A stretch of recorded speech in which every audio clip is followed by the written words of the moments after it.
안녕하세요, 북스는 카페 여러분. 자, 오늘은 저번 시간에 이어서 이 교환권의 세트 관련된 내용을 이제 보겠습니다. 자, 교환권 세트 보기 전에 중세 교황의 위치를 좀 봐야 되는데요. 일단 이는 이제, 중세 교황은 기독교 세계의 영도자고요. 그 다음에 이제 전 세계적인 보편적 권력을 가지고 있었죠. 그래서 황제권과 대립을 하고 있었던 세였고, 심지어는 세속 권력 위에 군림을 했죠. 예, 파문이라든지 그런 것들 이제 통해서 군림을 했고, 그다음에 막대한 자원이나 그다음에 이제 교황력을 가지고 있어서 경제적도 소유하고 있었다는 거죠. 자, 교황권의 이제 성립 배경은 민족 이동 간 선홍을 제국 몰락 때 어떤 이제 국가 권력이 이제 없어지면서 그걸 대신해서 교황이 이제 그 교회가 그걸 이제 대신하게 되면서 성장을 하게 됐고, 거기에다가 이제 지방 분권적 봉건 사회의 어떤 구조와 관련돼 있죠. 그래서 교황조차도, 심지어는 교회조차도 여기 이제 그 봉건사에 편입돼서 막대한 이득을 누렸다는 거. 자, 그렇지만 이렇게 절정을 얻었던 교황권은 후에 이제 십자군 전쟁의 실패로 교황권이 이제 실추될 거야. 왜냐하면 십자군 전쟁을 여러분도 알다시피 누가 이제 주도를 했어요? 교황이 주도했죠. 근데 교황이 주도했던 십자군 전쟁이 실패를 했고요. 거기다 이제 제일 결정적인 게 통일국가 성장을 이제 볼 수가 있습니다. 예. 그래서 이제 보편적 권력으로서 교황권의 기반이 상실됐다는 거. 그래서 통일국가, 특히 영국과 프랑스를 중심으로 해서 이제 통일국가가 형성되기 시작했잖아요. 그래서 이들이 이제 기존의 봉건 제후들이 갖고 있는 진세권과 재판권을 해소하게 되는데, 그 봉건 제후 그 개념 안에는 당연히 이제 교회 세력도 들어갔겠죠. 그리고 이제 거기에다가 아비뉴 유수에서 볼 수 있듯이 프랑스 국왕이 이제 교황에 대해서 도전을 하잖아요. 그래서 결국에는 이 교황이 패하면서 교회 대분열이 일어나게 되는 배경이 되었거든요. 자, 그래서 인제 요런 내용들 좀 기억을 해 두시면 될 것 같고요. 자, 그래서 인제 이 교회 반대 운동 관련된 내용을 좀 보겠습니다. 그래서 인제 앞에 얘기했처럼 그 아비뉴 유수 때 교회 대분열이 일어났고요. 이건 뒤에 좀 얘기할게요. 그다음에 인제 개혁 운동이 대두됐어요. 교회 안에서 인제 여러 가지 세속 권력에 대해서, 아니 세속 교황에 대한 어떤 비판이 일어나면서 그 당시에 인제 있는데, 아직까지 이제 위클리프와 흡스는 뭐랄까요? 카톨릭을 비판했다고 해서 뭐 새로운 교회를 만들었다? 그런 거는 아니었어요. 물론 이제 새로운 교회의 어떤 도전이 있었지만 아직 그렇게 부각됐던 시기는 아니었죠. 그런데 이제 후에 루터라든지 흡스의 어떤 종교 개혁에 선구적 역할을 했다. 그리고 이들이 이제 주장했던 것은 성서 지상주의죠. 성서 지상주의. 예. 이런 것들이 다 루터하고 후에 인제 그 칼뱅에 영향을 주죠. 예. 자, 그래서 위클리프와 이제 보헤미아 후스, 어 비록 이제 이들이 그 카톨릭에서는 완전히 벗어나지는 않지만 나름대로 종교 개혁의 어떤 선구자 역할을 했다. 이렇게 이제 보시면 될 것 같아요. 그럼 이런 두 개의 배경을 통해서 인제 뭐냐면 로마 교회가 인제 점점 그 안에서 이제 붕괴되기 시작했다. 이렇게 이제 보시면 될 것 같은데, 그러면 인제 하나하나 차례로 볼게요. 먼저 교회 안에서 이 비판 내용을 볼게요. 자, 이게 이제 대표적인 게 위클리프하고 홉스라는 사람이죠. 예. 자, 위클리프는 이 사람은 영국 사람이야. 영국 사람인데, 그래서 인제 이 사람의 주장 내용을 보면요. 교회의 부와 사치를 공격했죠. 그래서 인제 이런 것들이 영국의 군주와 제후의 지지를 받았고요. 그다음에 죄를 범한 이제 선교자가 집전한 성사를 무효하고요. 자, 이거는 인제 앞에서 얘기한 것처럼 아우구스티누스하고 좀 약간 다른 견해죠. 예. 그래 갖고 인제 하여튼 이렇게 했고, 성사가 영혼을 구주의 본질적인 게 아니다. 실성사 자체에 대해서 인제 뭐냐 의심을 하게 돼요. 그리고 그리스도교는 영적인 존재이지 하체설은 인제 부정했죠. 그래서 우리가 인제 그 하체설 같은 경우에는 인제 예수의 빵과 피를 뭐냐면 예수 빵과 포도주가 예수의 이제 그 정신과 몸, 피와 몸을 대변하고 있다. 이렇게 바뀌고 있다. 이렇게 이제 주장하잖아요. 그래서 예전에 한번 설명했는데, 정신은 이 피라고 인제 해석할 수 있죠. 피. 몸은 이제 있는데, 자, 하여튼 피가 인제 여기가 뭐냐면 포도주가 되는 거고 몸이 빵이 되는 거죠. 이게 바뀌었다는 거야. 예. 그래서 이제 이런 게 하체설인데, 자, 이 하체설을 인제 부정을 했다는 거야. 근데 여기에서 이제 보시면 알겠지만 교회를 단순히 뭐냐면 비판한 걸 넘어갔고, 예전에 교회가 인제 주장했던 논리들을 깨기 시작했죠. 예. 교리를 부정하는 거야, 카톨릭 교리를. 어 그래서 혹자는 인제 뭐냐면 이미 이 단계 이제 뭐냐면 카톨릭 안에서 비판한 게 아니라 이 위클리프는 카톨릭을 벗어나서 새로운 교회를 만들려고 했다. 시도했다. 이렇게 평가한 부분도 있어요. 근데 우리가 이제 루터나 이제 칼빈처럼 이게 우리 가시화되지 않았던 게 뭐냐면 결정적으로 뭐가 안 되냐면 이게 널리 전파되지 못했어요. 예. 유럽 지식인 안에 뭐 그 선교지 안에서는 '아 이런 게 있구나.' 생각했지만 대중들은 이런 게 있었나 그 당시에는 잘 몰랐고 그리고 이제 뒤에 이제 뭐 롤랜드파 같이 이제 뭐 설교를 통해서 인제 간접적으로 이제 대중들에 영향을 미쳤지 그 당시에는 직접적인 타격을 주지 않았던 거야. 왜냐하면 인제 그 뒤에 있지만 뉴턴은 뉴턴의 교리가 뉴턴의 생각이 그 당시 이제 그 임세문을 통해서 널리 확산됐잖아요. 근데 이때는 이거를 이제 확산시킬 수 있는 도구가 매체가 없었어요. 예. 이런 것들이 위클리프의 주장이 인제 교회 내에서만 차찬송의 태풍성에만 머무르게 되는 배경이 됐거든요. 예. 이런 것도 이제 같이 기억을 해 두시고요. 그다음에 면죄부를 부정하고 구원은 개인의 공적보다는 신성한 예정에 의해 한다. 이거 다 이 신교들의 논리 아니에요. 예. 그래서 이제 교회가 성사를 통해 성행을 통해서 미리 이제 하나님의 은총을 전해 교회가 뭐 이제 또 그걸 해 주잖아요. 그게 아니라 신성한 예정, 미리 정해져 있다는 거야. 예. 자 이런 것들은 이제 뭐냐면 신교의 논리와 거의 인제 비슷하다 이렇게 보시면 되겠죠. 그래서 인제 기독교의 이제 생활 방식은 성경에 구애되고 그래서 성경의 번역을 지휘했는데 앞에서 얘기했처럼 그 당시 이제 라틴어 성경판 있죠. 불가타단 자체가 상당히 이제 교회 위주의 의역 부분이 많기 때문에 이게 문제가 있어. 그래서 원래 인제 그 원저를 찾아 갖고 한번 그걸 인제 영어로 번역을 하려고 했죠. 예. 그래서 인제 있고 그다음에 인제 이런 것들은 당시 교회와 대립했던 영국의 군주와 귀족의 입장을 대변했다. 그래서 인제 그 위클프의 주장은 그 당시 교회 재정과 수입의 위협을 듣고 영국 내에서 얘기하지만 하여튼 교회의 영적 권위를 손상했고 그다음에 인제 그 당시 위클리프의 영향을 받은 사제들이 그 농촌에 가 갖고 자신의 사상을 이제 확산시키죠. 그러면서 농촌 학생의 추종자가 형성돼. 농촌에서 농촌 학생들에서 추종자가 형성돼. 이걸 로란드라고 해요, 로란드.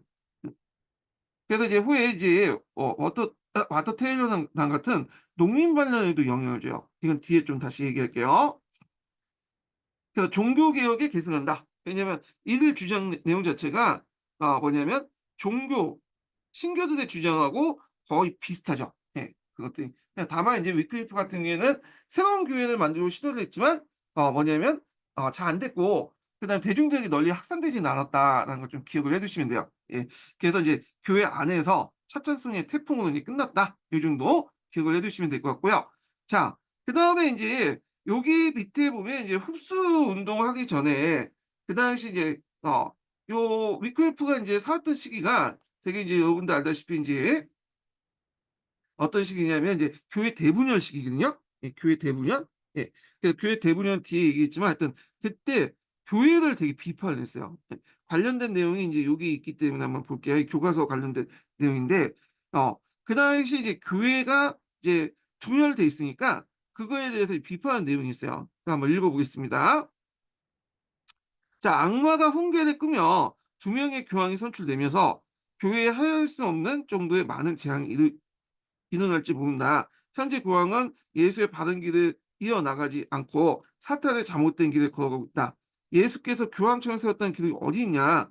성경에도 없는 그 내용을 있는데 없잖아. 교황청을 세운다는 기록. 근데 이제 교황청이 세워지고 교황이 모든 권력을 행사하는 게 맞냐? 이게 성경에 근거를 하고 있냐? 그죠? 그 예수께서 반드시 교황이 있어야 됐다고 말씀하지도 않았다. 이로부터 이게 다 성경에 나와 있는 거잖아요. 성경에 없는 내용을 이제 바탕으로 하고 있지 않냐. 이걸 이제 비판하고 있죠. 성서지상주의를 이제 보고 있고 자 이로부터 결론은 네이컨대 계속 싸움만 하고 있는 지상의 교회에서는 오히려 교황이 없는 쪽이 낫다. 그래서 인제 있는데 요때 두 명의 교황이 선출됐다라는 것은 이제 뭘까요? 로마와 아비뇽에서 각각의 선출된 교황이 인제 서로 정통성을 대립하면서 싸우고 있다. 그걸 통해서 교회의 권위가 지금 실추되고 있잖아요. 그러면서 인제 위클리프가 이제 비판하는 목소리를 냈다. 이렇게 이제 보시면 될 것 같아요. 그래서 교회 대분열 관련된 내용은 뒤에 있으니까 그때 좀 살펴보기도 하고요. 자 그다음에 요게 이제 이 시기가 인제 뭐냐면 어떤 시기냐면 이게 그 당시 이제 아비니누스나 뭐 이런 시기가 결정적이게 어떠시면 14세기 이제 중엽 이후부터, 그러니까 14세기 때부터죠. 그래서 14세기 때 이제 그 교회 분열이 있고 좀 있다가 이제 뭐냐면 흑사병이 확산이 돼요. 그러니까 이제 이 흑사병 관련된 내용도 같이 좀 볼게요. 예. 뒷부분에 있으니까. 자, 흑사병 관련된 내용에서 보면 흑사병 자체가 이제 또 뭐냐면 이제 교회 대문열과 왕권 강화 이런 것들이 인제 뭐냐면 그 영향을 미치거든요. 예. 그러니까 우리가 이제 코로나 사태 이후에 여러 가지 변화가 일어났잖아요. 요런 거와 또 연결시켜서 보시면 돼요. 어떤 질병이 들어오면서 많은 사람이 죽고 그 과정에서 기존의 사회가 해체를 하는데 해체를 촉진시키고 그 결과가 인제 근대를 인제 역설적이지만 근대를 앞당기는 그런 모습도 있어요. 그래서 흑사병으로 인해서 뭐 장원재가 이제 분기가 촉진되는 현상들은 나중에 좀 얘기하고, 그래서 요 관련된 내용을 교과서에서 한번 제가 발췌를 해 봤거든요. 예. 보겠습니다. 자, 흑사병이 온 세계에 떠들었다. 가오리오자 곡식을 거두려는 일손을 구하려면 식사를 제공해 주고 팔펜스 아래로는 사람을 잡을 수 없다. 그만큼 이제 많은 사람들이 인제 죽다 보니까 노동력이 인제 뭐냐면 줄어들잖아요. 그러다 보니까 인제 노동의 농민들의 임금이 올라갔다. 이렇게 인제 보시면 되고, 근데 이제 또 곡물 수요가 또 줄죠. 그러니까 곡물 가격이 또 내려갔어. 요거 좀 기억을 해 두세요. 곡물 가격이 내려갔고 노동력의 부족으로 농민의 임금이 올라갔고 당연히 이 농노의 지위는 상당히 상승할 수밖에 없었죠. 예. 이런 거와 연결시켜서 보시면 되고. 자, 자료 1 번과 자료 2 번. 그러니까 이제 여기가 이제 거의 동시대에 인제 있었던 현상들이에요. 흑사병이 14세기 중엽 정도에 인제 확산됐던 거니까. 자, 이와 같은 이제 그 상황에서 중세 유럽에 대한 어떤 영향을 줬는지 이야기해 보자. 자, 흑사병의 유행으로 인구가 감소하자 농민에 대한 지위가 그 개선됐고 자연 농민이 증가해 자원이 해치되었다. 또한 아비뉴스나 교회 대분열 등 교회의 권위가 이제 실추돼서 교황권이 약화되면서 왕권이 강화되었다. 이렇게 보시면 돼요. 그래서 이런 이제 교회 개혁 비판 내용이 교회 대분열 이런 것들이 이제 또 교회권을 약화시켰고, 그다음에 이런 이제 그 당시에 인제 흑사병 유행은 장원제를 해체하는 어떤 중요한 기폭제가 됐고 서로 인제 연결되면서 교황권이 약화되고 왕권이 강화됐다. 이렇게 인제 이해를 해 두시면 될 것 같습니다. 자, 그다음에 흡수 관련된 내용을 보겠습니다. 흡수.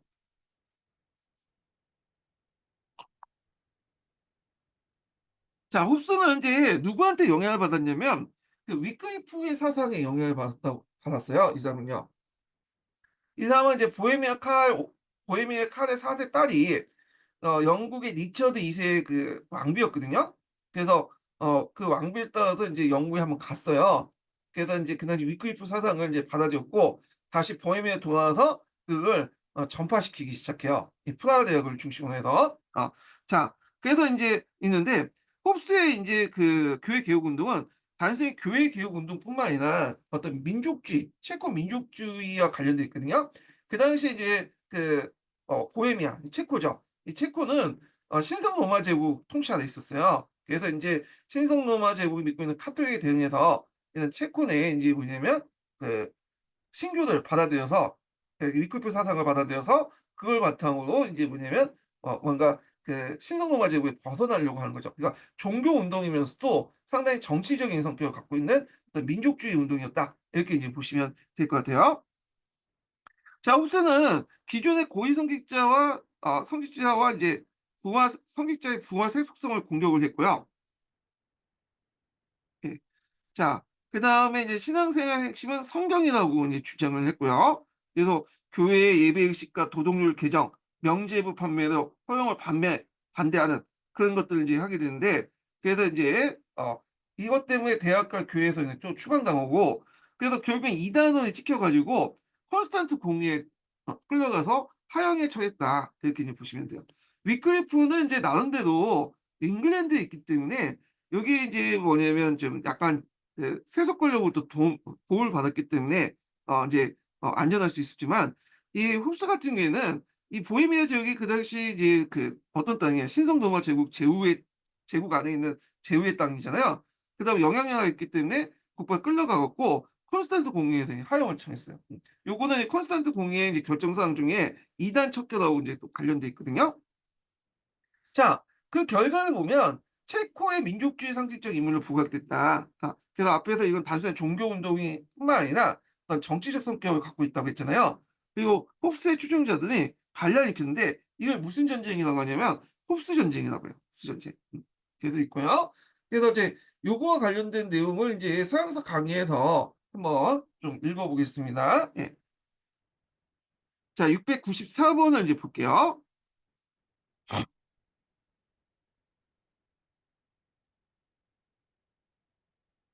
네, 뒤에 있는 내용이네.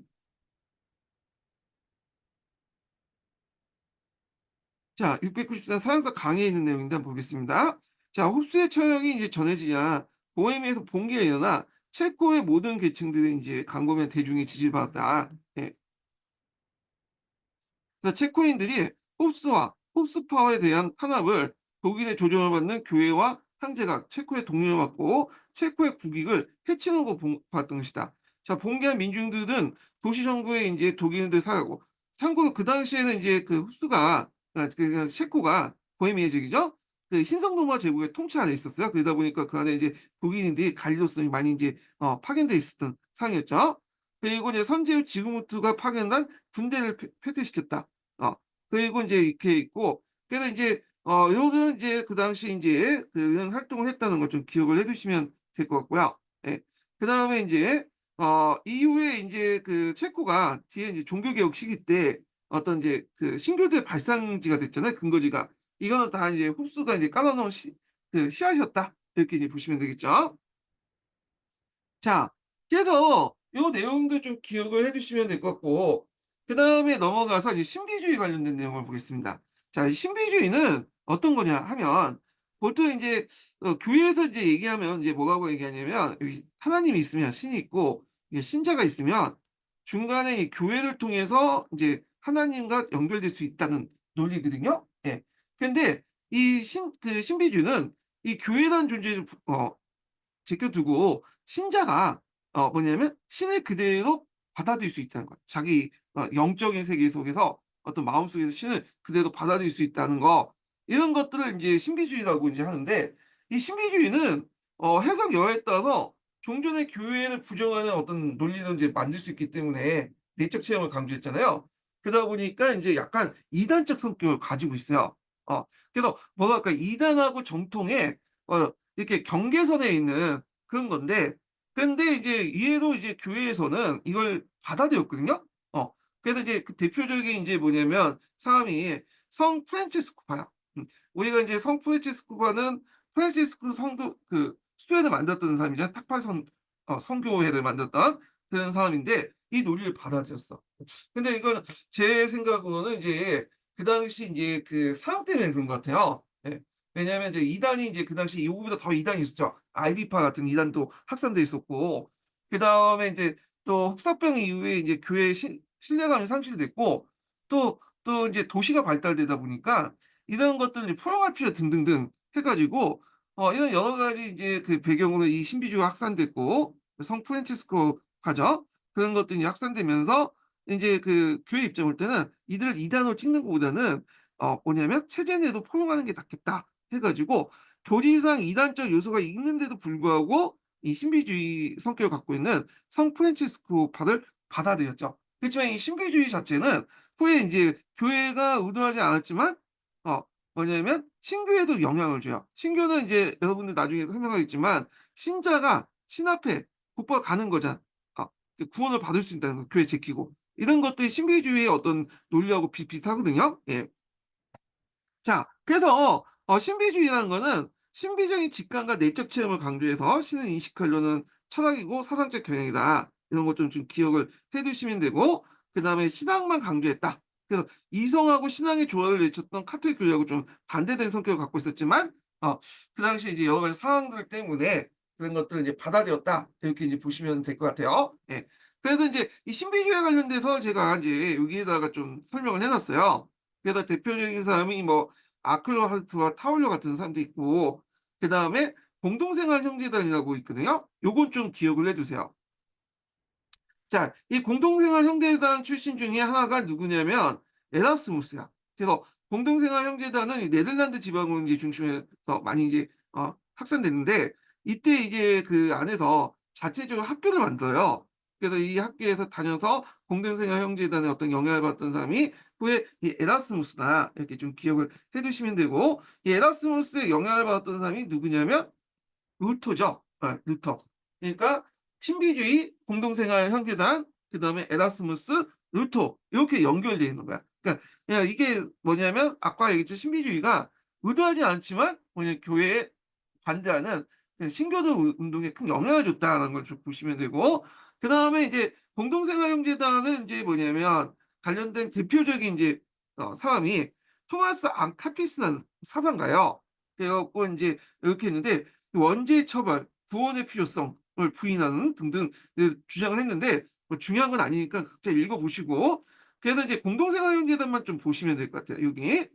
그래서 이 공동생활 형제단은 신비주의를 대중에게 널리 전파시키는 과정에서 나타났다 이렇게 보시는데, 그래서 여러 학교도 만들고 그 에라스무스에게 영향을 줬다 이렇게 이제 보시면 되는데, 요 명칭 정도와 영향을 좀 기억을 해 두시고, 그다음에 에라스무스와 연결시켜서 이제 보시면 될 것 같아요. 뭐 사상적으로 어떤 거다라는 것까지 뭐 깊게 나오진 않겠죠. 예. 그래서 일단 배경 지식 차원에서 한번 서양사 강의에 있는 내용을 한번 읽어 보겠습니다. 예.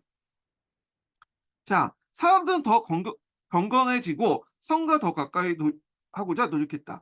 여기저기서 속임과 사제들이 사적인 신앙에 빠졌고 또 성인과 ገብ을 위해서 신비주의에 빠져들었다. 자, 이들 대부분 자국으로 번역된 성경을 기반으로 두고 자신들의 신앙을 발전시켰으며 신과의 직접적인 관계를 추구하여 교회 조직에 최소화를 했다. 그러니까 이제 이 공동생활 형제단 관련된 내용들이에요. 이들 대부분 건강한 속인 남녀들의 기존의 종교 자체에 의존하지 않고 정신적인 완성을 추구하기 위해서 공동생활을 선택했고, 그들은 아일란드 지역, 그러니까 아일란드 지역이 오늘 네덜란드 지역이죠. 예. 그러니까 네덜란드는 이제 그 당시 해수면이 지금도 그렇지만 낮잖아요. 그래서 이 지역을 저지대라고 해요. 저지대. 그래서 네덜란드, 벨기에, 룩셈부르크 지역을 이제 이렇게 통칭해서 그 당시엔 네덜란드라고 했는데, 이때 공동생활 형제단을 결성하고 기도와 자선 그리고 건강한 삶에 일생을 바쳤다. 있죠. 그래서 공동생활 형제단 눈여겨볼 게 뭐냐면 여기 어 그다음에 자국어로 번역된 성경이 있어요. 요거 약간 이제 에라스무스하고 인제 연결시켜서 보시면 되는데, 에라스무스는 성경을 번역하려고 상당히 신경 썼죠. 그래 갖고 인제 라틴어나 원래 원판 있죠. 신약성서 같은 원판들을 가지고 와 가지고 라틴어가 아니라 그리스어를 가지고 와서 번역을 하려고 했어. 예. 그래서 그 번역본을 만들었죠. 예. 요건 나중에 좀 얘기할게요. 자, 이렇게 그 번역 사업을 하려고 했던 거, 성경을 번역해서 하려고 했던 거는 이 공동생활 형제단부터 이미 여기 나오고 있어요. 예. 요런 것도 좀 기억을 해 두시면 되고, 물론 이제 자국어 번역된 성경이라는 것은 이제 뭐냐면 라틴어 성경판이었던 불가타를 좀 다시 번역을 한 거겠죠. 중역 번역이라고 하죠. 근데 이제 뒤에 에라스무스는 라틴어 성경판을 번역한 게 아니라 원본을 찾아서 그 어디야? 그리스어 같은 원본을 찾아 갖고 번역을 했던 것이 좀 달라요. 이건 나중에 좀 얘기할게요. 자, 그래서 인제 신비주의와 관련된 내용을 이제 봤고요. 그다음에 이제 볼 게 뭐냐면 아비니우스죠. 자, 아비니우스는 인제 앞에서 얘기한 것처럼 누가 누굴 세속 권력이 교황 권력을 이제 교회를 이제 공격하는, 도전하는 거고, 결국에는 여기에서 교황이 표함으로써 세속 권력이 우위를 인제 뭐냐면 펼쳤던 결정적인 계기가 됐던 사건이 이 아비니 뉴스죠. 예. 그래서 인제 이걸 이제 교황이 이제 예전에 구약 시대에 보면 그 어 유대인들이 바벨론에 끌려갔잖아요. 그래서 그거와 비해서 비교해 갖고 빗대 갖고 이걸 이제 아비니 뉴스 또는 바빌론에 예전에 끌려간 것처럼 비슷하다 해서 바빌론 뉴스라고 한다. 이렇게 보시면 돼요. 자, 이 아비뉴스는 예전에 기출 문제에 2번 나왔어요. 예. 그래서 요거 나올 가능성이 있으니까 상당히 인제 뭐냐면 신경 써서 볼 필요는 있어요. 예. 자, 그러면 아비뉴스 관련된 내용을 좀 보겠습니다. 자, 배경을 볼게요. 자, 요 배경도 예전에 쓰라고 나왔죠. 이 아비니우스를 주도했던 사람이 이제 필립 4 세죠. 필립 4 세. 그리고 거기에 대항했던 인물이 대립했던 인물이 보니파키우스 8 세인데요. 예, 이가 왜 대립을 했냐? 뭐 여러 가지가 있어요. 일단은 정비 마련을 위해서 이제 교회에 가세를 했다. 원래 이제 예전에 교회는 가세 특권을 가지고 있었죠. 근데 인제 교회도 세금을 내라. 이렇게 이제 주장을 했던 거고, 그다음에 이제 여기 보면 프랑스 왕권의 적대행위를 취한 주교의 제거 문제, 이런 것들. 그다음에 이제 뭐 외에도 프랑스부터 교황을 금전 유출 금지, 뭐 이런 것도 이제 있다. 유사다 번역은 일단 적어 놓 네. 자, 그래서 그 당시 프랑스에서 거뒀던 이제 그런 여러 가지 뭐 11조라든지 헌금 등이 이 교황 쪽으로 들어가잖아. 예. 그러니까 이제 이걸 금지시켰죠. 예. 자, 요 내용들 정비를 이제 마련하기 위해서 교회 가세를 냈고, 그다음 프랑스 왕권의 적대행위를 한 주교를 제거하고, 그다음에 프랑스부터 교황청의 금전 유출을 금지시키는 그런 것을 배경으로 인제 뭐냐면 아빅뉴스가 인제 일어났다. 요거 예전에 시험 문제 나왔으니까 기억을 해 두시면 될 것 같고요. 자, 그럼 전개 과정을 볼게요. 자, 필립 4세가 교황청의 금전 유출을 금지시키니까 또 이제 교황으로 또 대입하는 과정에서 이제 또 뭐냐면 그 국민들의 지지를 받아야 될 거 아니에요. 그래서 3부에서 수집했어. 이게 3부에는 여러분도 알다시피 예 프랑스의 신문지에 의해죠. 이건 나중에 좀 얘기하고요. 자, 하여튼 그래서 이 3부에 소집해서 국민들의 지지를 받았고, 그러니까 이제 이에 대응해서 인제 뭐냐면 교황이 운음 사크타라는 그런 아 칙령을 공포하죠. 예. 그래서 운음 사크타 유일한 거룩 해 가지고 있는데, 요거 예전에 한번 기출문에 나왔던 거야. 요게 예 되게 유명하죠. 그래서 이제 11 년도에 한번 나왔던 건데요. 한번 보겠습니다. 배경을 보면 정치적으로 필립 4세 3배 소집 반발해서 했고, 사상적으로 보면 그라티우누스의 법령 직선과 그다음에 겔라시아누스의 선례, 그다음 아리스토텔레스의 사상, 이런 것들을 이제 했다. 그러니까 아리스토텔레스와 플라토 사상의 조화, 이런 것들을 했는데, 요거 왜 제가 이거 언급하냐면 예전에 객관식 기출문제에 언급됐기 때문에 언급된 거예요, 제가. 그래서 인제 그라티우누스는 대표적인 교회법이야. 그래서 거기 교회와 교황의 권한을 강화시켜 주는 내용이 있고, 그 겔라시아누스의 선례도 교황권 강화 내용이 있어요. 일종의 이제 교회법이라고 보시면 돼요. 예. 그래서 요 관련된 내용이 서양 중세사의 이제 내용이 있거든요. 그래서 제가 발췌를 해 놨는데 중요한 내용은 아닌데 예전에 어 객관식 기출문제에 나왔기 때문에 좀 언급을 한 거예요. 예. 그래서 요게 인제 서양 중세사에 있는 내용이 있어요. 그래서 요거 읽기까지는 좀 그래서 그냥 한번 보세요. 이런 걸 통해서 이 교환권을 강화시키는 그런 선례도 있다. 요 정도만 기억을 해 두시면 되고, 사상적으로는 아리스토텔레스 사상과 그다음 플라토 사상이 조화인데, 이건 여러분들 이제 뭐와 관련된 거죠? 예. 요거는 어 이거는 이제 스콜라 철학 관련된 거죠. 음. 스콜라 철학과 관련됐다. 그래서 스콜라 철학은 이 아리스토텔레스의 온건 실제론과 그다음에 플라톤 사상의 개념 실제론을 결합시켜서 만들었던 거죠. 그래서 이 스콜라 철학의 이제 완성자는 아퀴나스죠. 아퀴나스. 음. 그래서 요거는 인제 나중에 자세한 내용은 이제 얘기하겠지만, 이 아리스토텔레스 같은 경우에는 이성을 강조하잖아요, 이성. 그러니까 이제 이성을 강조하니까 나름대로 인간의 어떤 판단이나 이런 것도 존중을 해 주거든요. 그 인간의 판단인데 그걸 대변하는 사람이 누구죠? 교황이죠. 그러니까 교황의 권위를 높이는데 나름대로 일조를 해요. 예, 해석 여하에 따라서 교황의 권위 깎는 데도 또 일조하지만 아리스토텔레스의 온건 실제는 교황의 권위와 교회의 권한을 높이는데 그래서 기존의 칠성사나 뭐 대사나 이런 걸 통해서 교회와 교황도 할 수 있다. 이런 논리를 인제 이렇게 제공했던 게 이 아리스토텔레스 사상의 온건 실제론 개념인데, 요거는 나중에 다시 인제 철학사 할 때 좀 얘기를 다시 하고요. 자, 그래서 인제 우남 샤크타는 이런 사상적 배경을 통해서 인제 주장했던 공포했던 건데, 핵심적인 내용은 이거예요. 만일 세속 권력이 가혹을 범하면 영적 권력에서 심판을 받아야 되며, 영적 권력은 위험이나 교계에 있어 어떤 세속 권력보다 우월이 있다. 쉽게 말해서 왕권에 대한 교황권의 우월을 극단적으로 강조했다. 이 보니파시우스 8 세가 이제 주장했던 내용이죠. 이런 유일한 거룩, 그러니까 하나의 성스러운 교회라는 것인데 유나 샤크타에서 그걸 주장했다. 그러면 여기에서 이제 시대적 배경을 보면 여기에서 영적인 권력은 이제 교황을 얘기하고, 여기에서 세속 권력은 뭐죠? 이 교황에 대립했던 아까 필립 4 세를 얘기하죠. 그래서 이 필립 4 세의 조치에 반대해서 영적 권력을 내세워서 교황의 권위를 강화시키려고 했던 것이다. 이렇게 인제 이해를 해 두시면 될 것 같아요. 예. 그래서 인제 요게 예전에 한번 기출문제 나왔기 때문에 한번 보고 넘어가겠습니다. 자, 보니파키우스 8세가 1403 년에 사망하자 필립 4세는 자신의 인제 그 측근인 잠깐만요. 어 잘못했네요. 예. 요거는 요거이고, 예, 교회 대분열이야. 이거 나중에 좀 읽을게요. 예. 자, 하여튼 그렇게 해서 이제 운하 샤크타를 인제 발표하니까 그 당시 이제 필립 4세는 노간을 시켜 갖고 아나리에서 교회를 습격을 해요. 예. 그래서 그 당시 이제 교황을 습격해서 잡아와요. 예. 이걸 뭐라고 하냐 그러면 아나니 사건이라고 하거든요. 예. 자, 근데 이제 여론이 별로 안 좋았어. 이 나이 많은 그 교황을 왜 이렇게 잡아가서 가두냐. 결국에는 이제 교황을 석방을 했지만 이걸 사건을 계기로 교황권이 어떻게 됐어요? 권위가 확 실추될 수밖에 없겠죠. 그리고 이제 보니파키우스 8세가 죽은 후에 그 자신 측근 프랑스인 클레마스 5세를 그 당시 필립 4세가 교황을 세워요. 예. 그리고 교황청을 어디로 옮기냐면 북부 이탈리아에 있는 아비뇽 옮기는데, 이 아비뇽이 이제 프랑스 국경하고 가깝거든요.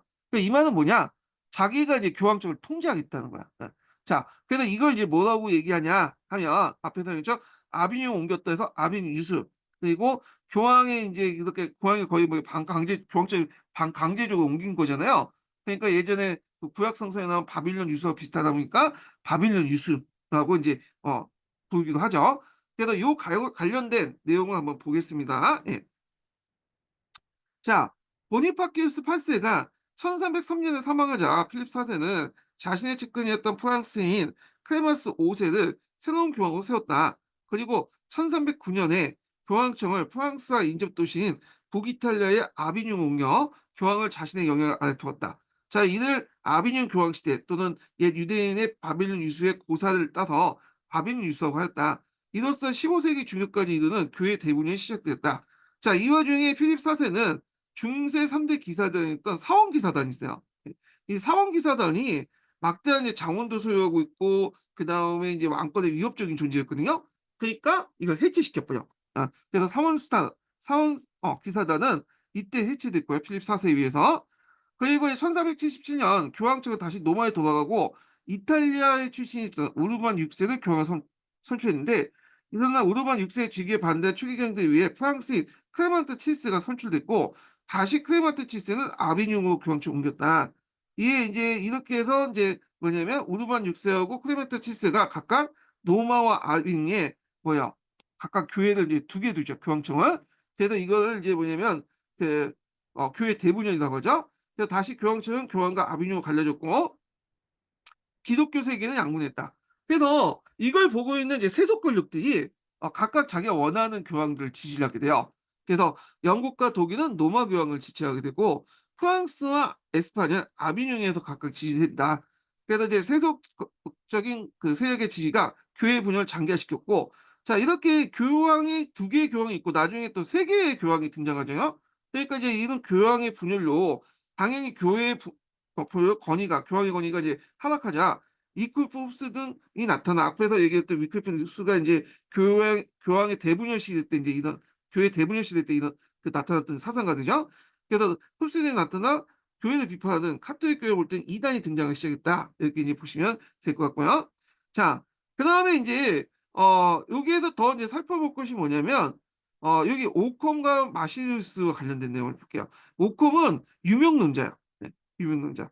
당연히 이제 이 사람은 이제 교회를 비판했죠. 예. 이 사람은 되게 교회 비판했고 요거 교회 비판 내용과 연결돼서 유명론자하고 연결돼서 좀 보시면 돼요. 예. 자, 그래서 원래 오콤이 이제 그 사람 이름이 아니라 오콤의 원리엄 해 갖고 원래 이름은 올리엄이에요, 올리엄. 예. 그 오콤은 지명이거든요. 예. 그렇지만 이제 교과서나 이제 통문에서는 그냥 오콤을 이제 사람 이름처럼 쓰이니까 이제 그 얘기하는데 오콤은 원래 지명 이름이에요. 예. 자, 뭐 하여튼 있고 그다음에 인제 여기 마시리우스의 평화 옹호론을 좀 볼게요. 요것도 인제 유명론의 영향을 받았어요, 유명론. 음. 유명론인데 이제 유명론 나중에 얘기하겠지만 유명론은 좀 교회에 반대하는 입장에서 인제 얘기를 하거든요. 이것도 아리스토텔레스 책에서 나온 거예요. 그래서 앞에서 아리스토텔레스의 온건 실제로는 그 스콜라 철학을 강화시킨 부분이 있지만 아리스토텔레스의 유명론은 그 당시 이제 교회의 권위를 반대하는 방향으로 나아가게 돼요. 그래서 유명론도 이제 구유명론, 신유명론 이렇게 막 나눠지는데 이거 나중에 철학사 할 때 좀 다시 얘기하고요. 자, 마시우스는 이 사람은 그 천주교 신자 그 천주교 카톨릭의 추기경이에요. 아, 추기경인데 교회를 비판해. 약간 이제 근데 이걸 좀 이해할 필요가 있는데 이 사람 이제 그 당시에는 교회 안에서 두 가지 논의가 있었거든요. 교회의 권력을 누가 갖고 있느냐. 그래서 교황이 갖고 있다라는 그 주장과 아니다. 교황은 하나의 이제 뭐냐면 뭐야 교회 권력의 하나의 위치에 자리에 불과하고 실제로 공의회가 갖고 있다는 거야, 공의회가. 아 종교회가 갖고 있는. 교황 종교회는 모든 신자들의 어떤 대변자다. 교황도 공의회 말에 순종해야 된다. 이게 공의회주의거든요. 예. 두 가지로 인제 나눠지고 있는데 이 마시누스는 당연히 이제 이쪽 교황에 반대했던 공의회주의자야, 이 사람은.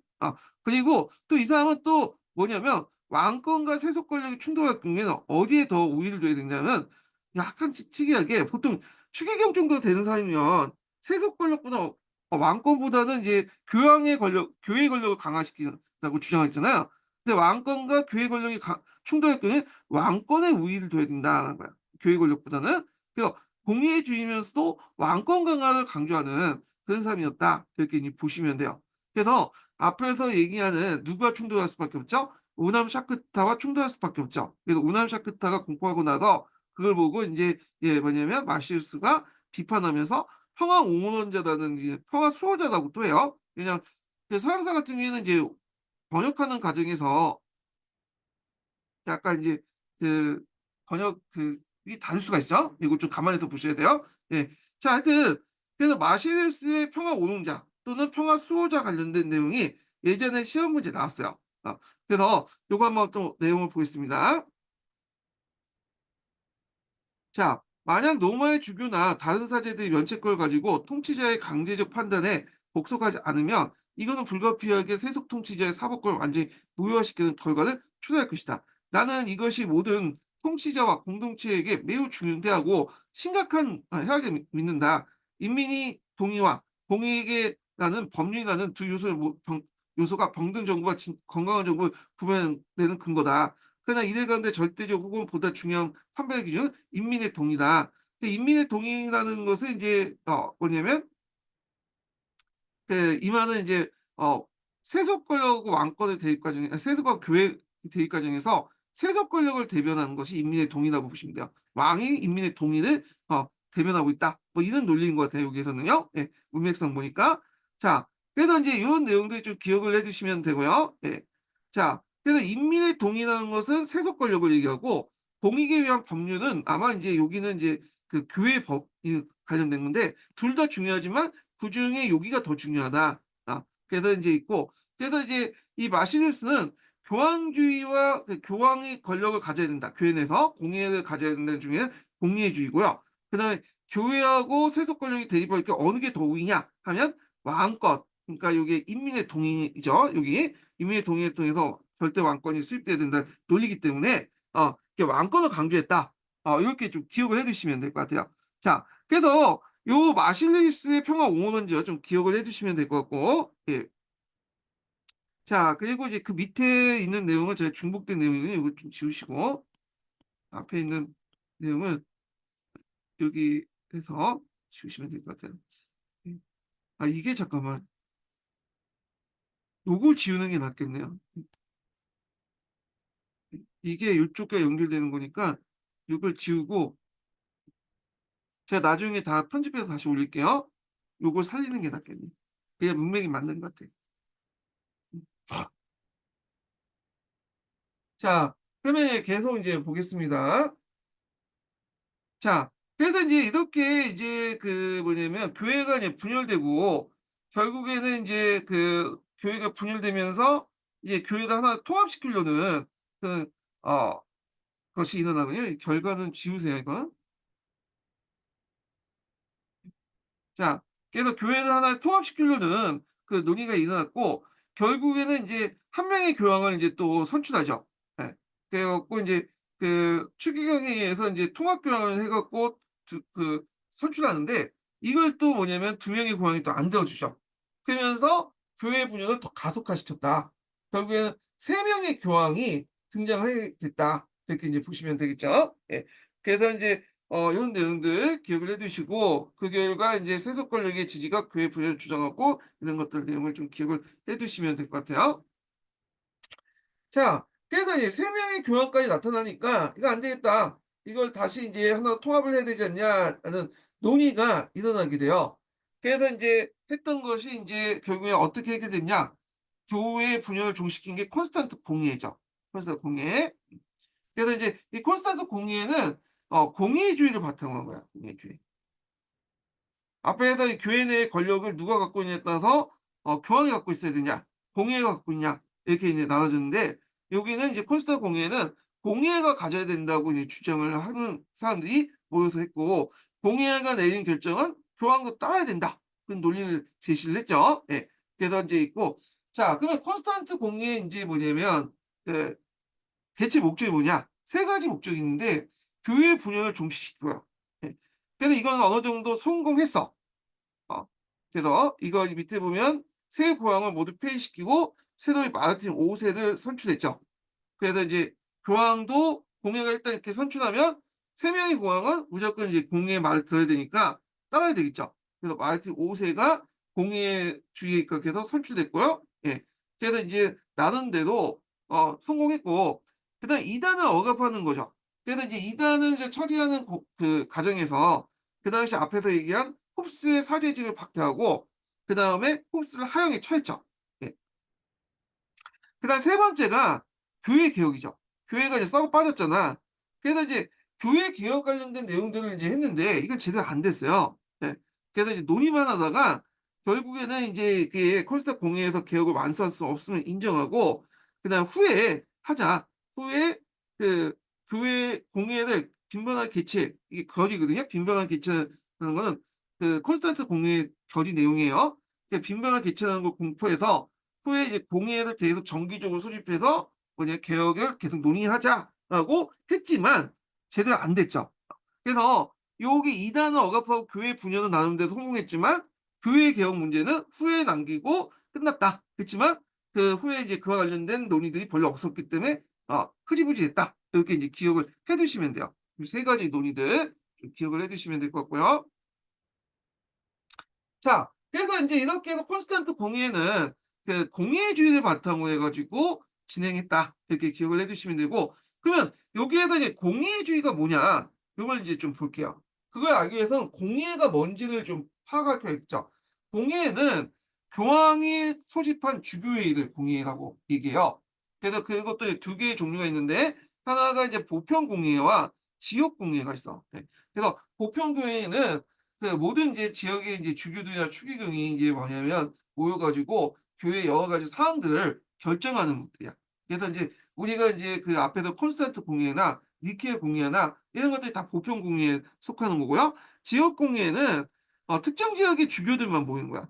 그래서 이제 교황에게 우리가 이제 공의회 개최하겠다. 어떤 그 뭐냐면 프랑스 지역에서 개최하겠다 하면 교황이 그걸 "아 그래 그 개최해." 하면 승인을 얻어서 인제 했던 것이 지역 공예인데 지역 공예는 보편 공예와 달리 그 국가 단위나 지역 단위의 어떤 것들을 이제 뭐냐 결정하기 위해서 뭐냐면 개최된 공예가 지역 공예다. 이렇게 보시면 되고 근데 우리가 이제 역사상으로 이제 잘 알려진 공예는 보편 공예죠. 예. 그다음에 인제 여기 있고 그래서 인제 공예 운동을 볼게요. 자 앞에서 이제 교회 안에서 권력이 누구한테 있느냐 가지고 공의주의와 교황 이렇게 주장을 공의 공의와 교황한테 있다고 이제 두 가지 의견이 있다 그러잖아요. 근데 공의에게 있다고 하는 그 공의주의에 입각해서 했던 운동이 공의운동이에요. 공의운동. 자, 이 공의운동의 배경을 보면 니케아 공의회가 신성 공의회라고 주장을 하면서 보편 공의회는 전 세계 모든 주교들이 참석하여 결정된 회의이기 때문에 오류를 범할 수 없다. 공의의 무오류수를 주장하게 되죠. 그래서 이거는 뭐와 대립하면 교황의 무오류수가 대립하게 돼요. 예. 요게 상당히 이제 인데 여기 그래서 공의의 결정은 절대적으로 옳다. 그리고 교황의 결정은 절대적으로 옳다라는 게 교황 우효수인데 공의의 무효수는 이 교황의 무오류수와 대립을 했다. 이렇게 보시면 되고 교황의 무오류수는 예전에 한번 기출문제에 예수에 관련돼서 한번 시험 문제 나온 적이 있어요. 이 예수회가 교황 모유술 관련된 내용을 이제 주장을 했거든요. 예. 요건 뒤에 좀 얘기할게요. 자, 하여튼 계계를 보면 이렇게 운동 아비뉴 유수 이후에 교황의 권위에서 추락되면서 공의의 수익권, 그러니까 공의가 이제 교황이 이제 예전에는 교회 최고 위치였다 이렇게 주장을 한 밤에 공의 수익권은 공예가 교회 최고다라고 주장하는 얘기죠. 그래서 이 공예 수익권을 주장한 교회 개혁운동이 전개됐다. 공예 운동의 어떤 내용이 아비뉴 유수 이후에 전개됐다 이렇게 보시면 되겠죠. 그러면 이 공예 운동의 주장 내용을 볼게요. 자, 교황은 하나님으로부터 권력을 받은 것이 아니라 신자들의 위촉으로서 직무를 수행하기 때문에 공예가 신자들 대표이다. 그래서 공예가 뭐냐면 교황을 파면할 수도 있죠. 교황을 하나님으로부터 받은 게 아니라 신자들의 의견을 받아갖고 이제 추대되는 거잖아요. 그러니까 그걸 신자들의 전체적인 회의였던 공예에서 뭐냐면 교황을 새롭게 임명할 수도 있고 뭐냐면 파면할 수도 있는 거잖아요. 그래서 인제 있고 파면보다 폐위했다고 하죠. 예. 교황직은 교행의 공의 집회 기간에 불과하고 공회는 교황에 폐위시킬 수 있는 권한도 있다. 그래서 교황직은 하나의 집행 기간에 불과한 거야. 우리가 이제 대통령도 지금 헌법 기관이라고 부르잖아요. 그래서 교황 자체가 인제 뭐냐면 하나의 어떤 인간이기도 하지만 또 그 자체가 또 기관이잖아요. 네, 요렇게 해석을 해 갖고 이제 얘기를 한 것 같아요. 예. 자, 그래서 인제 나름대로 이 공의의 운동을 통해서 개최된 것이 콘스탄트 공의회인데 이게 끝까지 갔냐? 아쉽게도 인제 뭐냐면 이게 제대로 안 됐어요. 그래서 이제 후에 프라하 공의회에서 다시 인제 뭐냐면 교황권 우위가 확인됐죠. 예. 요거 좀 기억을 해 두세요. 그래서 콘스탄트 공의회에서는 나름대로 공의주의 쪽에서 인제 했지만 뭐냐면 프라하 공의회에서 그 당시 교황권을 다시 회복됐다. 그랬거든요. 예. 하나라 공의에서 이렇게 회복됐다는 거 좀 기억을 해 두시고요. 예. 그래서 인제 요 내용들 좀 보시면 될 것 같고 그래서 인제 여기 내용을 볼게 이제 공예 운동 관련된 내용이거든요. 이게 디트로이트 폰 린네이라는 사람이 인제 공예 운동 관련된 내용을 이제 볼게요. 자, 여기 보면 교황은 한 개인일 뿐이고 실패할 수도 있습니다. 자신의 목적을 위해 교황직을 놓고 다투면 대제를 범하는 3명의 교황들에게 순종을 거부한 것이 최상입니다. 자, 공의 총회에서 소집 권한은 교회에 속하지 않습니다. 이 권한은 일차적 주교, 추기경, 대주교, 세속군주, 공동체 다른 시장에 속합니다. 그래서 이제 공의의 소집권은 예전에 교황이 있다고 생각했는데 그게 아니라 신자들 전체 의견을 소집할 수 있다. 이렇게 있죠. 그래서 공의회는 건의, 위협, 기능 면에서 교황보다 우위에 있습니다. 교황은 모든 점에서 공의회에 순종해야 됩니다. 공의회는 보편교회를 대변하기 때문에 어 묻고 푸는 열쇠는 공의회에 주어진 겁니다. 그리고 공의회가 교황의 권한을 박탈할 수도 있습니다. 공의회의 결정에 대해서 누구도 항의할 수 없습니다. 공의회는 교황을 선출할 수 있고 폐하할 수도 있습니다. 공의회 규정, 명령, 규례 등을 변경할 수 있으며 공의회에 이제 아래 놓인 자가 무효할 수 있습니다. 이렇게 있죠. 그래서 이제 이런 것들을 이제 좀 기억을 해 두시면 되고 이런 콘스탄트 공의회도 이런 공의회주의에 입각해서 이제 했던 것이죠. 이런 것도 이제 기억을 해 두시면 될 것 같아요. 예. 요것도 뭐 비슷한 내용이에요. 이거 한번 읽어 볼게요, 나중에. 자, 그래서 이제 공의주의에 따라서 마르틴 5 세가 선출되고 3 명의 교황이 폐위됐고요. 공의회 이게 콘스탄트 공의회 선언을 보면 요 내용이 반영돼 있죠. 한번 볼게요. 거룩한 콘스탄트 공의회는 선언하노라. 첫째, 이 모임은 성령 안에서 합법적으로 이루어졌으며 공의회를 구성하여 카톨릭 교회를 대변한다. 이미 딱 공의회주의가 나오죠. 따라서 그리스도에서 직접 그 건의를 받으며 교황 자신을 포함한 어떤 계급과 조건 속의 어떤 삶에도 신앙과 대분열의 종식, 신의 권위의 머리의 지체까지 개혁하는 것과 관련된 문제에서 공의에 복종해야 된다. 둘째, 공의에 의해서 만들어진 명령, 호고, 법령, 지침을 반항적으로 보충하기를 거부하는 자는 바른 마음 자세를 돌아오지 않으면 적절한 훈벌을 받아야 하며 온전히 처벌될 것이다. 그리고 필요하다면 다른 권위에 호소할 수 있다. 뭐 이렇게 해서 교황권보다 공의회가 훨씬 더 우위다라는 걸 반영하고 있다. 이렇게 보시면 될 것 같아요. 그래서 이제 요 공의회주와 관련된 내용이 이제 예전에 한번 기출문에 나왔는데 여기 관련된 내용 한번 읽어 보겠습니다. 예. 이건 교회 대분열과 이제 뭐냐면 그 수습하는 과정, 그다음에 공예 운동 관련된 내용이에요. 예. 자, 교회 분열이 장기화되자 이를 수습하는 움직임도 보이기 시작했다. 그러니까 1394년에 파리 대학에서 사태 수습의 길이 두 교황의 퇴위라고 선언했으나 아무도 퇴위하지 않았다. 그래서 1499년에 피사 공예에서 두 명의 공예를 결정하고 두 명의 교황의 퇴위를 결정하고 새로운 공황이 선출됐으나 기존의 두 교회의 퇴위를 거부한 결과 세 사람의 교황이 나타났다. 이 교황이죠.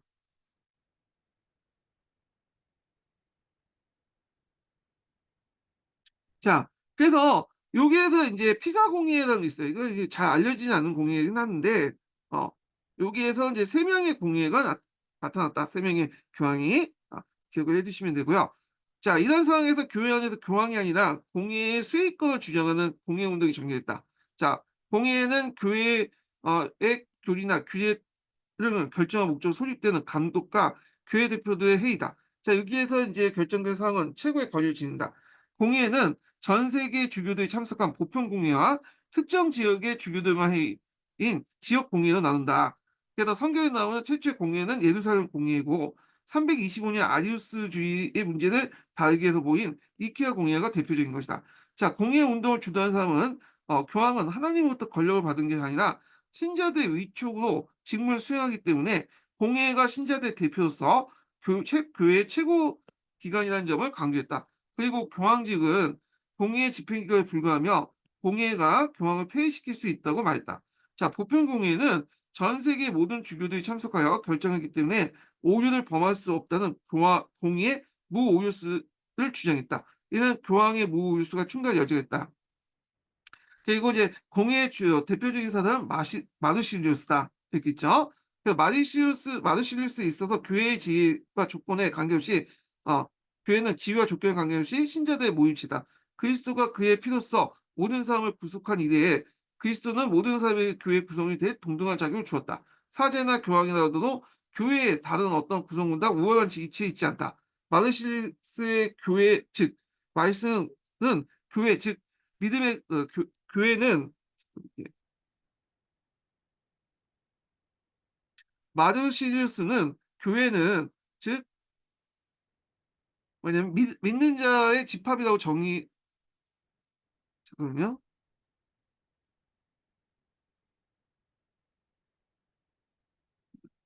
다시 할게요. 예. 마르시리우스의 교회의 정의. 이렇게 빠졌어. 자, 그 마우시우스의 교회의 정의, 즉 믿는 자의 집합이라는 정의는 다시 한번 교회 내에 누가 판결권을 갖는가에 대한 그 결정적인 실마리를 제공했다. 자, 마르시리우스는 그리스도가 강제적인 권위 혹은 판결권을 부여하는 것은 교회를 구성하는 전체 신자에게 신자였음을 강조했다. 자, 마르시리우스 공예는 바로 이 신자들의 구성되며 이들의 권한을 이어받았다. 그래서 이제 공예가 그걸 이제 할 수 있다고 하는 거죠. 그래서 전체 신자를 대신하여 행동하도록 선출된 공예는 제1의 권위를 가지며 신령과 강제의 권위에 관한 결정을 내린다. 자, 공예가 시행되는 법률의 준수는 교황을 포함한 모든 신자들에게 구속력을 갖는다. 공예의 권위는 특정 문제에 해당하는 것이 아니라 교회의 모든 문제에 적용된다. 교황 개인은 실수할 수 있으나 공예에는 결국 오류를 범하지 않는데 이는 공예의 권위가 설령 혹은 전체 신자들에서 주어지기 때문이다. 공예는 진정 믿음이 충실한 신자 집합체, 즉 교회를 대표하며 이런 점에서 공예는 전체 신자 혹은 충실한 입법자의 이미지를 전하는 대리인이다. 자, 이런 것이 이제 대변하는 것이 공예 운동이고요. 여기 들어가 있죠. 자, 이 공예 운동이 확산된 가운데서 사례를 볼 수 있듯이 다 다트리트 폼 린네이 공예 중심 다트리트 폼 닉네임은 공예를 중심으로 교회 문제 해결하자 의견이 나왔다. 자, 이에 자극받아 신성 로마 제국 황제 지기스무트가 공예를 제시해서 교황 요한 23세가 소집했다. 예. 그래서 300명 이상의 주교, 100명 이상의 대수도장, 다수의 고위성직자 등등등 해가지고 참여한 것이 콘스탄트 공예가 개설됐다. 예. 그래서 이 공예주의에 따라서 콘스탄트 공예가 개설된 내용이고 그 이론적인 입장을 잘 대변하는 사람이 앞에 예전에 시험 문제에 나왔던 마르실리우스나 그다음에 디트리트 폰 린네이나 같은 사람이야. 그 앞에 있는 사회 있죠. 그래서 이제 공예주의 관련된 내용을 살펴봤고요. 자, 그다음에 넘어와서 이제 서양 중세 문화와 관련된 내용을 이제 보겠습니다. 자, 서양 중세 문화에서 시험 문제 많이 나오는 것이 뭐냐면 어 그 스코아 스콜라 철학이야, 스콜라 철학. 예. 스콜라 철학이 많이 나오고요. 그다음에 이제 최근에 또 나왔던 것이 이제 12세기 르네상스 이슬람 영향 관련된 내용이 시험 문제에 나왔어요. 예. 그래서 인제 있고 대학 관련된 내용 있죠. 중세 대학. 요것도 좀 시험 문제에 나왔어요. 이렇게 세 가지 측면에서 보시면 될 것 같아요. 스콜라 철학하고 중세 대학하고 그다음에 어 12세기 르네상스. 여기 한 가지 더 추가하자면 그 당시 인제 그 중세 시대 건축 양식 있죠. 요걸 이제 해서 네 가지 측면에서 이제 접근해서 좀 보시면 될 것 같아요. 자, 그러면 이제 12세기 르네상스 하기 전에 첫 번째 인증문을 알려드리겠습니다. 첫 번째 인증문은 77 번입니다. 예, 첫 번째 인증문은 77 번이에요. 자, 중세 초기에는 보통 암흑시대라고 하잖아요. 그래 갖고 인제 게르만족의 침입으로 고대 문화가 파괴를 했고 잠깐 이제 9 세기 때 인제 카톨릭 르네상스가 좀 있어서 이제 중세 문화를 인제 열었죠. 그리고 나서 제일 활기가 쳤던 시기가 정점이었던 게 12 세기 때요. 그래서 12 세기 때는 안으로는 이제 상업화 경제가 발달되고 그리고 밖으로는 그 당시 스페인을 통해서 그 당시 선진 문화였던 이런 아랍의 문화 특히 이제 예전에 잊혀졌던 아리스토텔레스 철학 같은 게 들어오게 되잖아요. 그러면서 인제 여러 가지 인제 문화적으로 상당히 꽃을 피웠던 시기가 12 세기인데 이걸 보통 이제 학자들은 뭐라고 얘기하냐면 12 세기 르네상스라고 해요. 12 세기 르네상스. 예. 그래서 '중세 문화의 절정을 이뤘던 그 시기였다.' 이렇게 이제 보시면 될 것 같고요. 자, 그러면 인제 그 배경을 볼게요. 일단 1085 년에 에스파냐 왕이었던 그냥 왕이 이슬람 세력이 지배했던 토렌토를 인제 회복하게 돼요. 여기 인제 토렌토가 여기 있죠. 예전에 한번 시험 문제에 나왔던 건데 여기 네. 그 카스티아 왕국이 뭐냐면 이 토렌토를 점령을 해 버렸죠. 이 토렌토는 그 당시에 이제 그 에스파냐에서 이슬람 문화의 어떤 중심 역할을 했던 곳이에요. 문화적인 어떤 중심 역할을 했는데 요 토렌토 관련된 내용이 기출문제 나왔죠. 지명이. 그거 뭐냐? 지명. 토렌토 나왔어. 그래서 요즘에는 인명, 지명 이런 것들이 많이 나오기 때문에 요걸 좀 외워 두실 필요가 있어요. 자, 하여튼 이 토렌토를 타락하면서 이 도시는 이슬람 성진 학문이 유럽 타락하면서 이 도시는 이슬람의 선진 학문이 유럽으로 들어오는 창구가 되었고 코르도바 교주국을 통해서 이슬람 학문이 유입되었다. 코르도바 교주국은 여기 인제 밑에 있는 거야. 여기는 무라비드 칼리프국이었는데 요게 인제 나중에 바뀌면서 인제 코르도바 교주국이 됐는데 하여튼 요길 통해서 이렇게 들어와요. 그래서 토렌토와 그다음에 여기 남부 지역, 에스파냐 남부 지역을 통해서 이슬람문이 많이 유입됐는데 이때 인제 뭐 유입하는 과정에서 제일 중요한 게 뭐겠어요?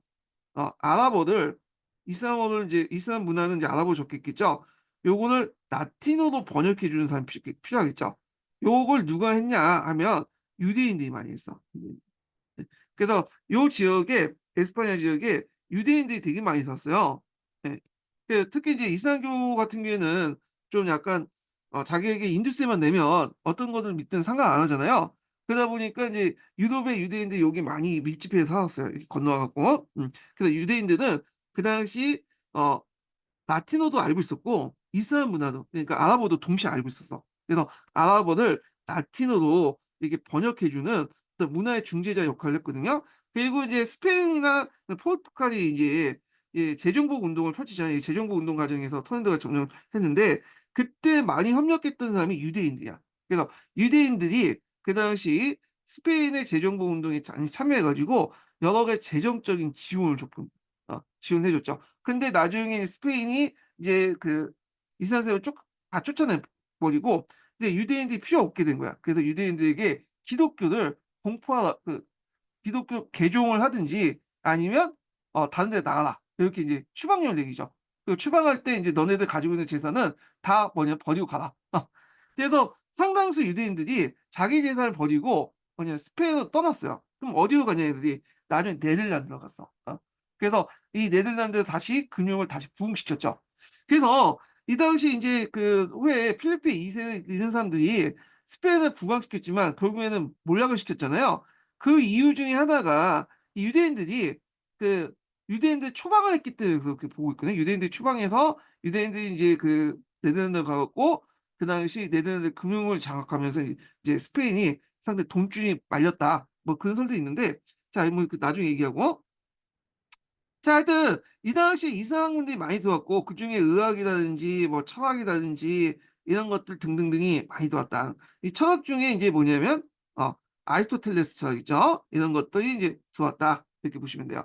그래서 내용을 보면 7 세기에서 8 세기에 이슬람인들이 아랍어로 옮겨 놓은 그리스 고전들이 12 세기에 들어서 라틴어로 이제 번역됐고요. 이때 아리스토텔레스 철학이 스콜라 철학으로 발전했다는 거죠. 어 그래서 인제 이런 내용들 기억을 해 두시면 돼요. 그래서 아리스토텔레스 같은 경우에는 약간 이제 뭐냐면 좀 잊혀졌거든요.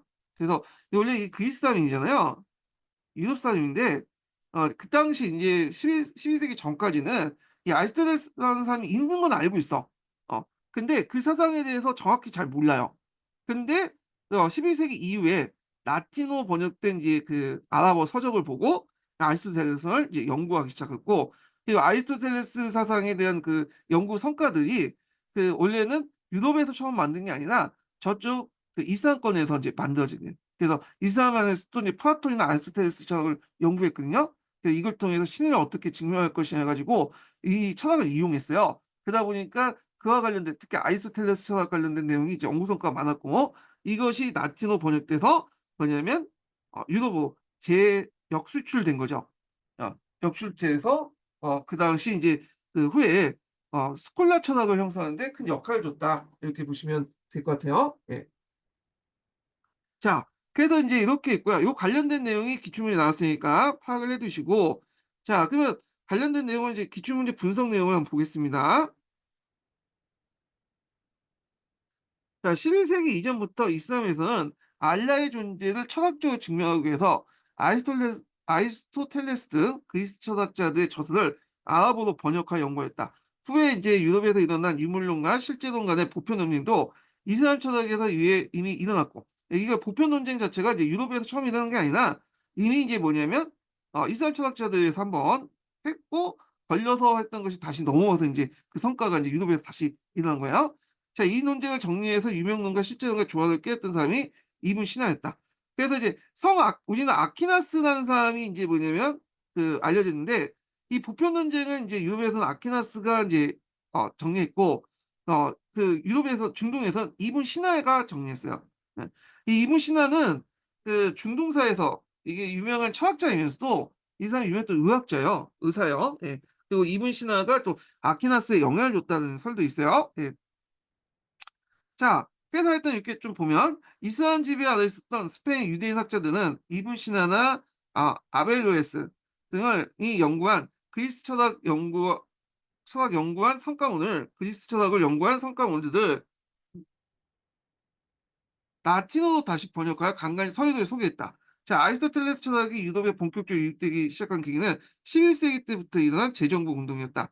그래서 그 당시 이슬람 세력들에 의해서 이베리아 북부미 몇 개 소왕국들이 존재했고 기독교 왕국들은 이슬람 세력들 세력 분열을 튼다 이베리아 남쪽으로 남하시켰고 1085년 카스텔 왕국의 알폰소 6세가 여기 디귿 여기 토렌도 있죠. 토렌도를 점령했죠. 예. 그 지역을 토렌도를 이제 점령했다. 토렌도는 기독교, 아랍, 유대교 문화가 하나로 융합된 도시였다. 점령당한 후 마드리드 이제 수도를 천도하기 전까지 카스텔 왕국의 정치적 사회적 중심지가 되었다. 게다가 알프스 6세의 후원을 받은 토렌토 유대인들은 그리스어나 아랍어로 된 그 철학, 의학, 체스 등 다양한 소재의 책들을 번역했고 이렇게 서방으로부터 유입된 이슬람 지적 저작물이 12 세기 르네상스의 바탕이 되었다. 어떤 분은 그러지 "11 세기 때 아니냐." 근데 이게 전파한 시간이 있을 거 아니에요. 이게 지금처럼 정보통신이 발달했던 시기가 아니었기 때문에 전파한 시간까지 고려해 갖고 12 세기 때 이제 이게 확산됐다고 보시면 돼요. 예. 자 번역 과정에서 아리스토텔레스 철학과 관련된 모든 작품들이 서방에 알려지게 되었다. 당시 유럽에서는 서노마 제국 멸망 후에 아리스토텔레스 저작은 기본적인 내용밖에 남아있지 않은 상태인데 아리스토텔레스 철학의 범람은 아우구스티누스의 중심의 교우 철학에 충격을 줬다. 자 이들 계기로 탄생한 것이 스콜라 철학이었다. 자 이 스콜라 철학의 주요 과제는 아리스토텔레스 철학의 유명 논가 공건 시체도 등을 그 당시 종전의 교부 철학에서 강조한 개념 실제론, 이게 플라톤 철학을 바탕으로 하거든요. 어떻게 연결시킨가 이해하는 거다. 자, 이 과정에 보편 논쟁이 일어났고 보편 논쟁을 해결한 사람이 앞에서 언급한 토마스 아퀴나스다. 자, 토마스 아퀴나스는 이슬람에서 건너온 아리스토텔레스 철학인 온건 실제를 바탕으로 플라톤의 개념 실제론을 서로 연결시켜서 조화를 도모했다. 뭐 이성과 신앙의 조화를 도모했다는데 이건 나중에 다시 얘기할게요. 참고로 그 당시에 이 비슷한 시기에 또 뭐도 이제 유입됐냐면 신플라톤 철학도 들어왔어요. 중세 말기 때